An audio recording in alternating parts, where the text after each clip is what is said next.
नमस्कार सगळ्यांना।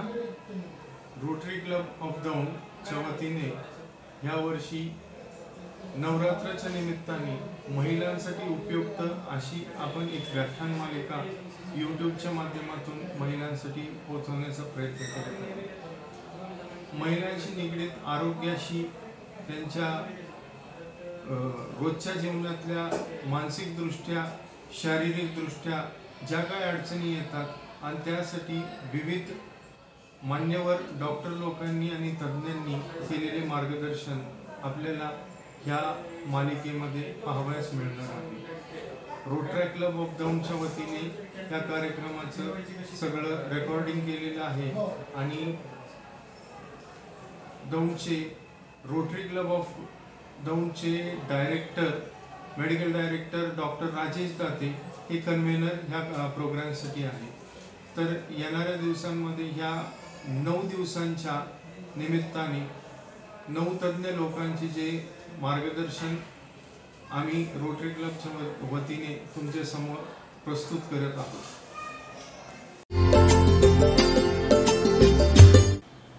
नमस्ते, मी ॲडव्होकेट कावेरी घोसळ पवार।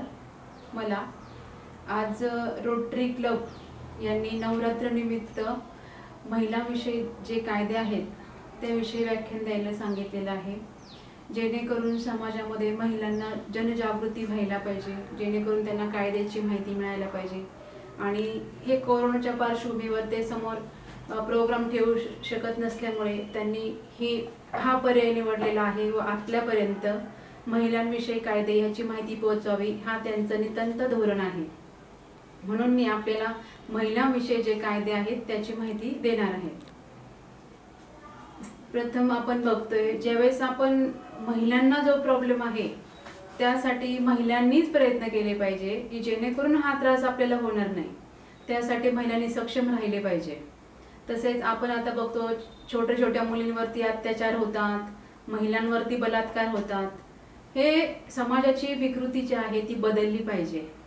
प्रत्येकाने समाजामध्ये जे काय आहे महिलांबद्दल जे काय मनामध्ये आहे ती मानसिकता बदलायला पाहिजे प्रथम आपली, जेणेकरून महिलांविषयी आपल्या मनात आदर निर्माण होईल असं बघितलं पाहिजे। परंतु तसं न होता सगळं विरोधाभासच होत आहे की आता छोट्या छोट्या मुलींना सुद्धा बाहेर पाठवायला आईवडिलांना भीती वाटते की जेणेकरून मुली बाहेर पडल्या तर त्यांना कोणी काही करेल का, कोणी त्यांचं अपहरण करेल का किंवा कोणी काही अत्याचार करेल का।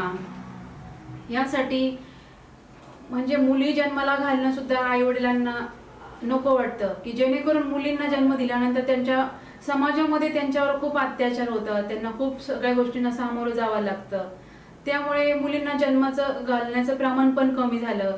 त्यात आपल्याकडे हुंडा पद्धती आहे, हुंडा मागायचा, मुलीला लग्नात एवढं सोनं द्या, तेवढं सोनं द्या, एवढे करून आई वडील कर्ज वगैरे काढतात, मग ते लग्न करून देतात।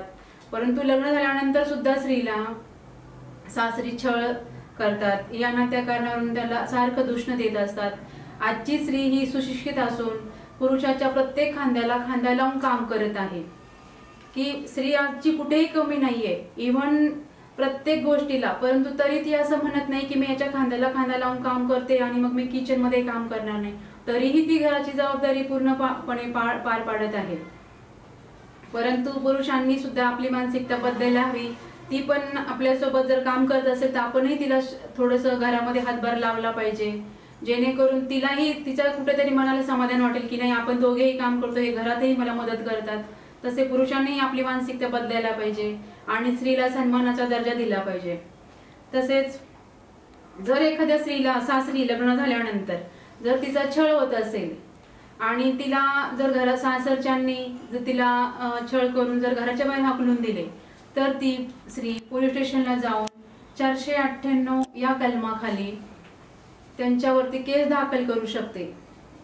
आणि सदरचा 498 जो कलम आहे, पूर्वी हा कलम खूप स्ट्रॉंग होता की जेणेकरून ह्या कलमाचा लोकांनी दुरुपयोग केला, त्यामुळे ह्या कलमामध्ये बदल होऊन हा जो कलम आहे आता जे सासरचे लोक आहेत त्यांना अटक करून चार्जशीट सोबत न्यायालयात हजर केले जाते व त्यांना लगेच जामीन मिळतो।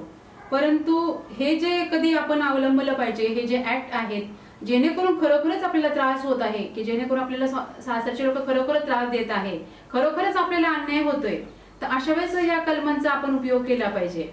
तसेच आपण नवरा जर सांभाळत नसेल तर आपण त्याच्याविषयी CRPC 125 कलम खाली त्याच्या विरुद्ध पोटगी मागू शकतो. आणि नवरा आपल्याला पोटगी देणं हे त्यावर बंधनकारक आहे. तसेच तो आपल्या मुलांनाही पोटगी देऊ शकतो आणि आपल्यालाही देऊ शकतो. जर त्यांनी मेहरबान कोर्टाने जर पोटगी देण्याचा निकाल दिला आणि त्यांनी जर ती पोटगी कोर्टामध्ये भरली नाही तर मेहरबान कोर्ट त्या व्यक्तीला अटक करून जेलमध्ये ठेवतं आणि ती पोटगी त्याला भरायला लावतं. जेणेकरून त्याला असं वाटेल की मी आता जेलमध्ये राहिलो, मला पोटगी भरण्याची काही आवश्यकता नाही. पण असं नाहीये. तरी त्याला ती पोटगी भरायची चुकत नाही, ती त्याला भरावीच लागते.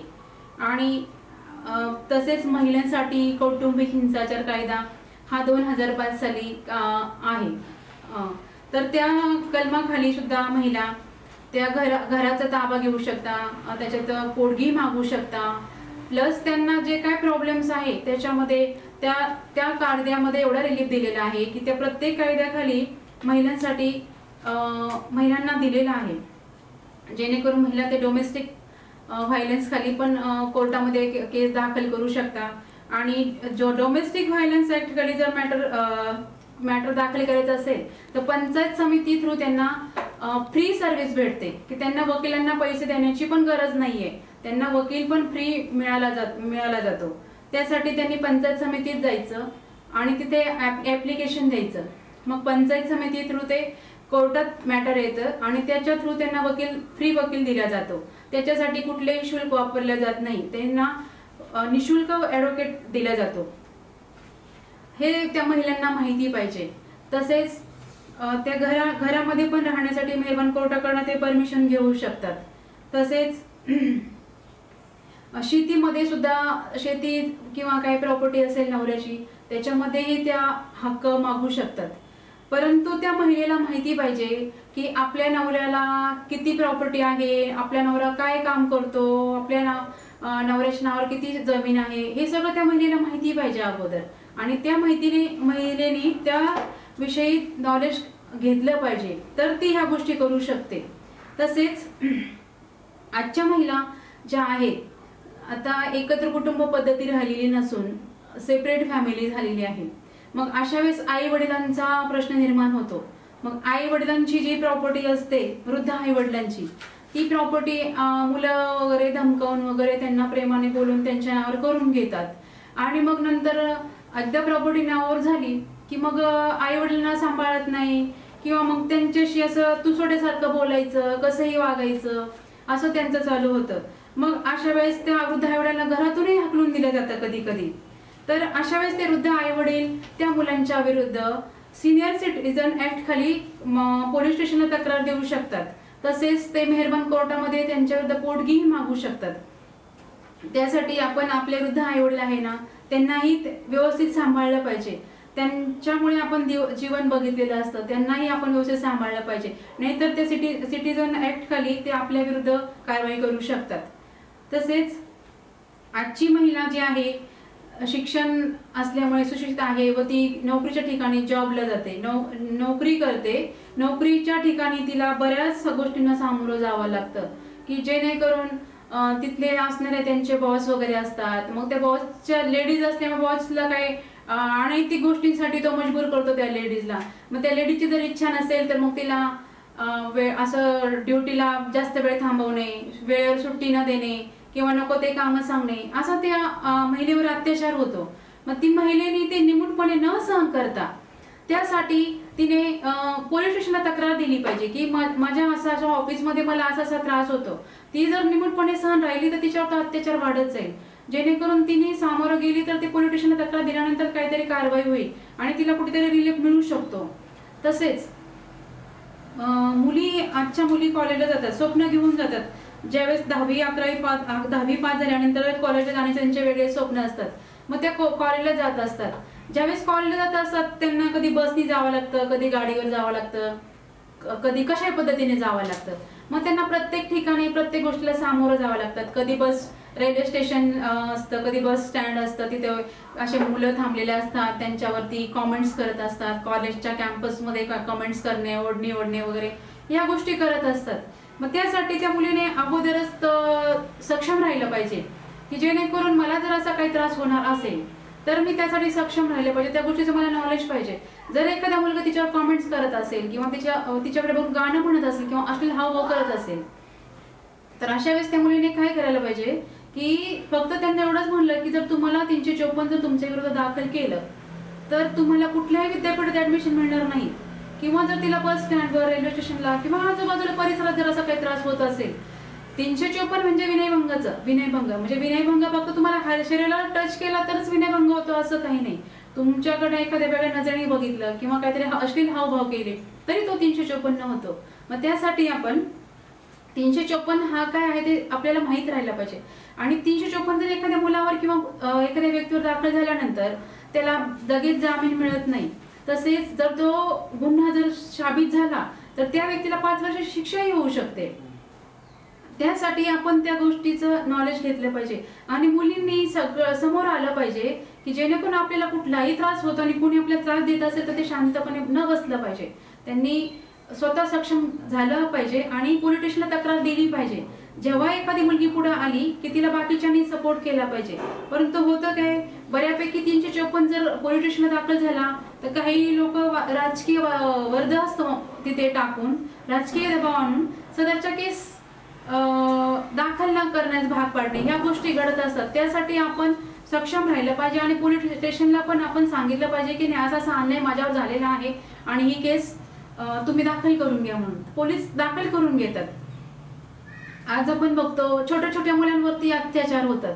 छोट्या मुलांवरती अत्याचार झाल्यानंतर शांत न बसता त्या मुलांनी त्यांच्या मुलाच्या आई वडिलांनी पुढे आलं पाहिजे, जेणेकरून त्या मुलांना जर एखाद्या मुलावर 18 वर्षाचा पेक्षा वय कमी असेल त्या मुलावरती जर एखादा काही अत्याचार झाला तर त्यांनी पोलीस अधिकाऱ्यांकडे तक्रार दिली तर पोलीस स्वतःहून येतात आपल्याकडे. शिवाय ते पोलिसांचा ड्रेस घालत नाही, सिव्हिल ड्रेसवरती येतात जेणेकरून मुलं घाबरू नये म्हणून.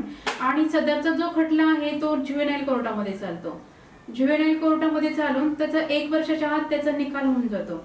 त्यासाठी आपण त्या पोलिसांना तक्रार दिली पाहिजे, आपण पुढाकार घेतला पाहिजे, तरच पोलिसांना कळेल की यांच्यावर खरोखर काहीतरी अत्याचार झाला, अन्याय झालाय की जेणेकरून पोलीस आपल्याकडे येऊन जबाब घेतील आपला. तसेच दुसरा विषय असा आहे की महिलांचं लग्न झाल्यानंतर जर एखाद्या स्त्रीला मुलगा होत नसेल आणि सारख्याच मुलीच होत असेल तर त्या स्त्रीलाच दोषी धरल्या जातात, पुरुषाला दोषी धरलं जात नाही. पण हे आपण सर्च करत नाही की जेणेकरून प्रॉब्लेम कुणामध्ये आहे, मुलामध्ये आहे की मुलीमध्ये आहे, परंतु ते दोष न मानता स्त्रीलाच आपण अत्याचार करतो. मग तिचं गर्भलिंग निदान करण्यासाठी आपण त्या स्त्रीला दवाखान्यात नेतो. अशा वेळेस त्या स्त्रीने काय करायचं की जेणेकरून ती स्त्री वैद्यकीय अधिकाऱ्यांकडे तक्रार देऊ शकते की जेणेकरून तक्रार दिल्यानंतर पोलिसांना तक्रार देण्याची गरज पण नाही. वैद्यकीय अधिकाऱ्यांना जर तक्रार दिली तर तिथे लगेच वैद्यकीय अधिकारी जे लोक तिला मजबूर करतात की तू ते गर्भलिंग निदान कर, मुलगी असेल तर आपल्याला नको आहे असे म्हणून, तर तिथे ते वैद्यकीय अधिकाऱ्यांकडे तक्रार दिल्यानंतर ते लोक तक्रार घेऊन यांच्यावर गुन्हा दाखल पण करू शकतात. पण त्यासाठी त्या स्त्रीने समोर आलं पाहिजे, त्या स्त्रीने एक मन आपलं तयार केलं पाहिजे की नाही आपल्याला ही मुलीला जन्म द्यायचाच आहे, आपण पण एक मुलगीच आहोत. जेव्हा ही स्त्री कणखर विचार करेल, जेव्हा ही स्त्री मनाने ठरवेल की नाही मला या मुलीला जन्माला घालायचंच आहे, तर हे कुठेतरी साध्य होऊ शकतं. हे जेव्हा ही स्त्री मनावर घेईल तरच ह्या गोष्टी साध्य होऊ शकतात. जर स्त्री म्हटली गपचिप राहिली तर काहीच होणार नाही आणि ह्या गोष्टी मनावर पुढे घडल्या जातील. त्यासाठी स्त्रीने सक्षम राहिलं पाहिजे.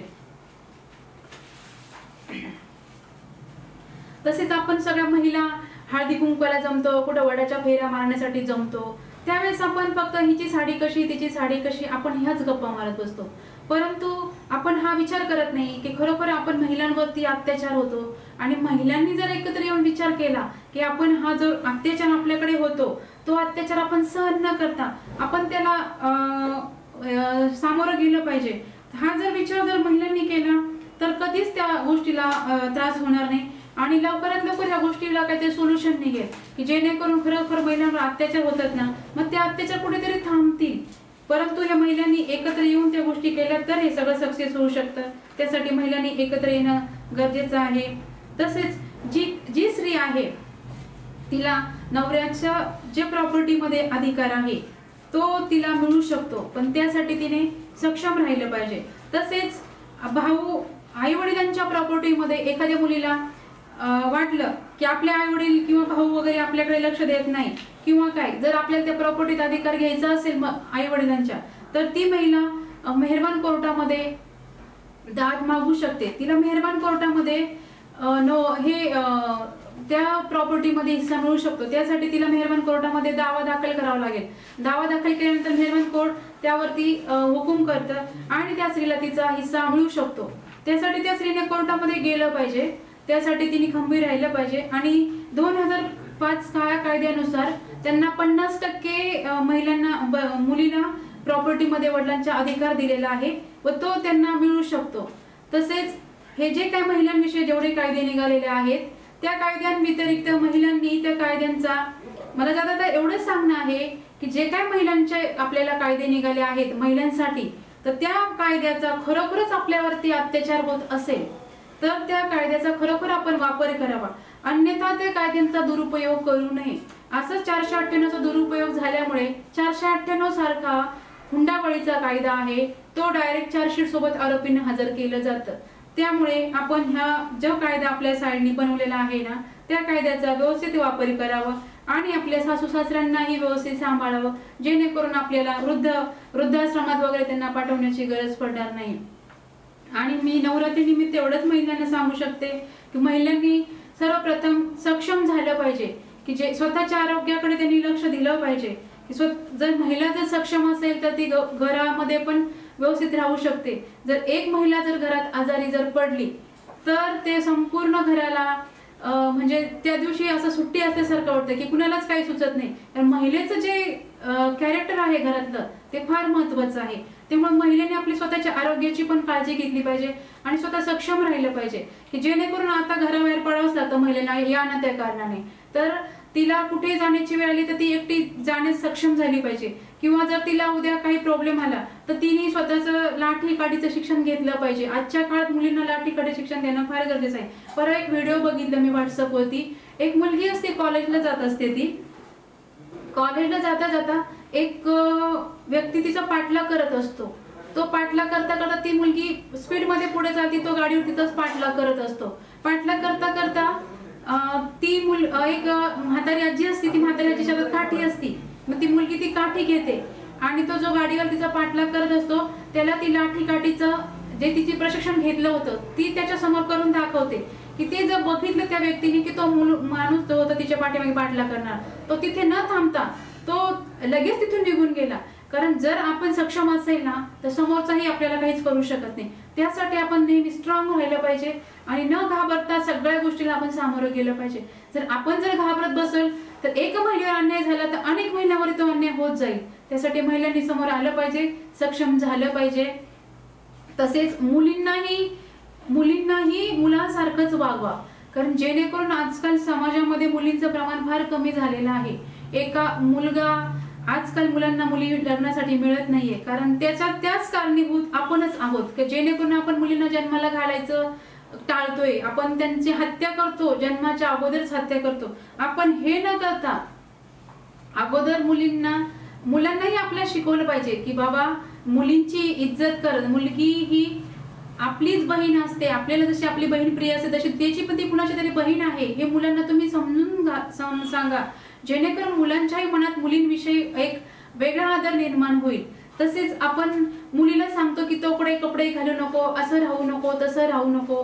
आता मध्यंतरी अमरावतीमध्ये एक प्राध्यापिका होती, एकतर्फी प्रेमामधून तिच्यावरती ऍसिड ओतले गेलं आणि तिला जाळण्यात आलं. तिच्या ड्रेसचा तर काय तिथे दोष नव्हता, पण हे एकतर्फी प्रेमातून झालं. तिथं पूर्ण साडीचा ड्रेस होता, पूर्ण साडी वगैरे होती तिची. आपण म्हणतो हे कपडे घातल्याने होतं किंवा ते कपडे घातल्याने होतं. आपली विचारसरणी बदला, आपली विचारसरणी बदलली तर सगळं काही शक्य होऊ शकतं. त्यासाठी आपली विचारसरणी बदलणं गरजेचं आहे. आणि मुलांना आपण मोबाईल देतो, मुलींना मोबाईल देत नाही, मुलींना काम सांगतो, मुलाला म्हणतो तू काय काम करू नको, तू बस इथे. मुलीचा मोबाईल, मुलगी काय करते मोबाईलमध्ये आपण बघतो, कुणाचं कोणाला काय आला, पण मुलगा मोबाईलमध्ये इंटरनेटवरती काय करतो काय नाही आपण ते बघत नाही. त्यासाठी आपलं मुलाकडे आणि मुलीकडे दोघांकडे तेवढंच लक्ष दिलं पाहिजे की जेणेकरून मुलगा आणि मुलगी समान राहील. आपण फक्त म्हणतो मुलगा मुलगी समान, परंतु आपली जी वागणूक आहे आपण तशी वागणूक देत नाहीये. आता ऊस तोडीवाले कामगार वगैरे आपण बघतो की जेणेकरून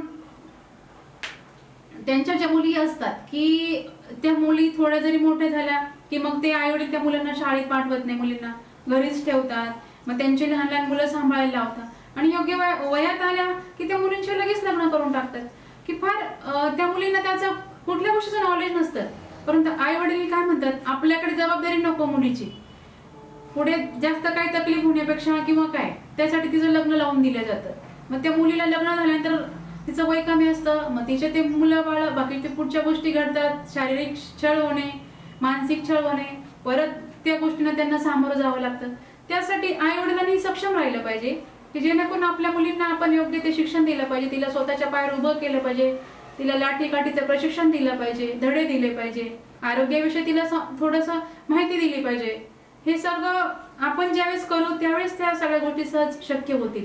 त्यासाठी आपण सगळ्यांनी ही आपली मानसिकता बदलायला पाहिजे, जेणेकरून आपण आपल्या मुलींमध्ये किंवा जे महिलांमध्ये महिलांचा आदर पण करायला शिकलं पाहिजे की सगळ्या महिलांना जर आपण आदर दिला तर समाजामध्ये ह्या अत्याचार बलात्कार वगैरे काही होणार नाही. त्यासाठी आपण ह्या नवरात्रीपासून हा एक विचार करा सर्वांनी की जेणेकरून जी महिला असेल प्रत्येक महिलेचा आदर करायला शिका. जसं आपण आपल्या आईचा बहिणीचा आदर करतो त्याप्रमाणे प्रत्येक महिलेचा तुम्ही आदर करायला शिका. जेणेकरून असा आदर केला तर समाजामध्ये ह्या विकृती निर्माण होणार नाही आणि जगात शांतता नांदेल. आणि मला आज रोटरी क्लब तर्फे हे जे व्याख्यान देण्यास त्यांनी संधी दिली त्याबद्दल मी त्यांचे सगळ्यांचे आभारी आहे आणि माझे 2 शब्द व्याख्यानाचे संपवते. जय हिंद, जय महाराष्ट्र.